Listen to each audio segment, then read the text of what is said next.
ನಮಸ್ಕಾರ ಗೆಳೆಯರೆ, ತಮಗೆಲ್ರಿಗೂ ಪ್ರಚಾ ಇನ್ಫೋ ಚಾನೆಲ್ಗೆ ಸ್ವಾಗತ.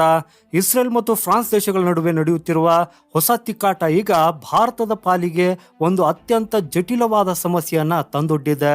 ಹಾಗೂ ಈ ಸಮಸ್ಯೆ ಎಷ್ಟು ಗಂಭೀರವಾಗುವುದು ಅನ್ನೋದರ ಬಗ್ಗೆ ಸ್ವತಃ ಭಾರತೀಯ ವಾಯುಸೇನೆ ಕಳವಳವನ್ನ ವ್ಯಕ್ತಪಡಿಸಿದೆ.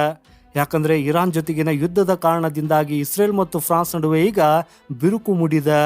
ಹಾಗಾದ್ರೆ ಈ ಎರಡು ದೇಶಗಳ ಜಗಳದಲ್ಲಿ ಭಾರತ ತನ್ನ ಶಸ್ತ್ರಾಸ್ತ್ರಗಳನ್ನು ಹೇಗೆ ನಿಭಾಯಿಸುತ್ತದೆ? ಭಾರತದ ಮುಂದಿರುವ ಆ ಮಿಕ್ಸ್ಡ್ ವೆಪನ್ ಅಂದ್ರೆ ಮಿಶ್ರ ಶಸ್ತ್ರಾಸ್ತ್ರಗಳ ಸಮಸ್ಯೆ ಎಂತಹದ್ದು?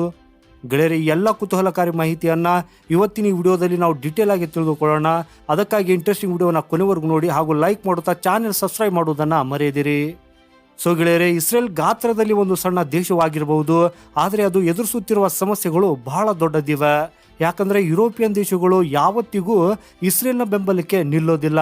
ಸ್ಲೋವಾನಿಯಾ, ಸ್ಪೇನ್, ಇಟಲಿ, ಬೆಲ್ಜಿಯಂ, ನೆದರ್ಲ್ಯಾಂಡ್ಸ್ ಮತ್ತು ನಾರ್ವೆ ಅಂತಹ ಯುರೋಪಿಯನ್ ದೇಶಗಳು ಈಗಾಗಲೇ ಇಸ್ರೇಲ್ ಮೇಲೆ ಶಸ್ತ್ರಾಸ್ತ್ರ ನಿಷೇಧವನ್ನ ಹೇರಿವೆ.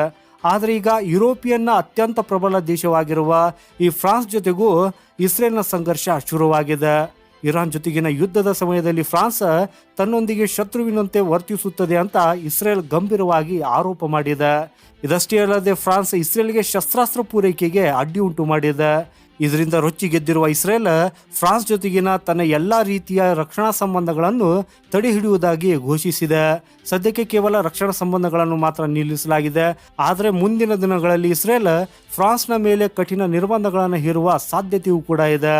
ಸೊ ಈಗ ಇಸ್ರೇಲ್ ಮತ್ತು ಫ್ರಾನ್ಸ್ ನಡುವಿನ ಈ ಸಂಘರ್ಷ ಭಾರತದ ಮಿಶ್ರ ಶಸ್ತ್ರಾಸ್ತ್ರಗಳ ಬಳಕೆಯ ಮೇಲೆ ನೇರ ಪರಿಣಾಮ ಬೀರಲಿದೆ. ಗೆಳೆಯರೆ, ನಿಮ್ಗೆಲ್ರಿಗೂ ಗೊತ್ತಿರುವಂತೆ ಭಾರತವು ಇಸ್ರೇಲ್ ಮತ್ತು ಫ್ರಾನ್ಸ್ ಎರಡು ದೇಶಗಳ ಶಸ್ತ್ರಾಸ್ತ್ರಗಳನ್ನು ಹಾಗೂ ತಂತ್ರಜ್ಞಾನವನ್ನ ಬಳಸ್ತದೆ. ಹಾಗೂ ಇವರಿಬ್ಬರು ಒಬ್ಬರಿಗೊಬ್ಬರು ನಿರ್ಬಂಧಗಳನ್ನು ಹೇರ್ತಾ ಇರುವುದು ಭಾರತದ ಮುಂದೆ ಮಿಕ್ಸ್ಡ್ ಕಾಂಪೋನೆಂಟ್ ಸಮಸ್ಯೆಯನ್ನ ಸೃಷ್ಟಿಸಿದೆ.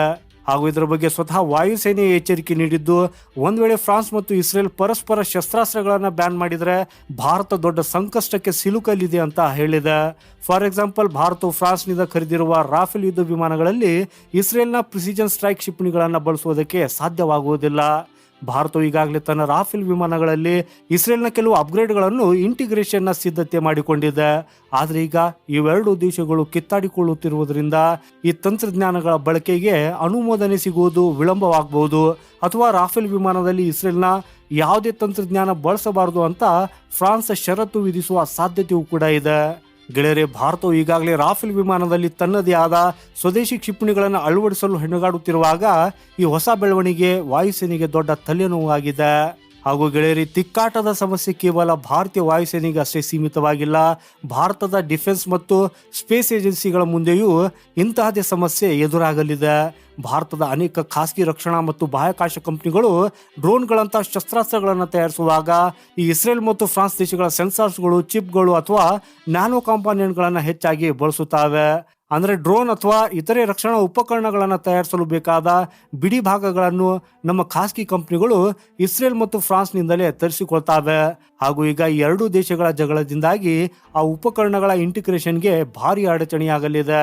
ರಕ್ಷಣಾ ತಜ್ಞರ ಪ್ರಕಾರ ಇಸ್ರೇಲ್ ಮತ್ತು ಫ್ರಾನ್ಸ್ ಸಂಘರ್ಷದಿಂದಾಗಿ ಭಾರತದ ಸರ್ಕಾರಿ ರಕ್ಷಣಾ ಸಂಸ್ಥೆಗಳಿಗಿಂತಲೂ ಹೆಚ್ಚಾಗಿ ಭಾರತದ ಖಾಸಗಿ ಸ್ಪೇಸ್ ಮತ್ತು ಡಿಫೆನ್ಸ್ ಕಂಪನಿಗಳೇ ಅತಿ ದೊಡ್ಡ ಸಮಸ್ಯೆಯನ್ನ ಎದುರಿಸಲಿದೆ ಅಂತ ಎಚ್ಚರಿಸಿದ್ದಾರೆ.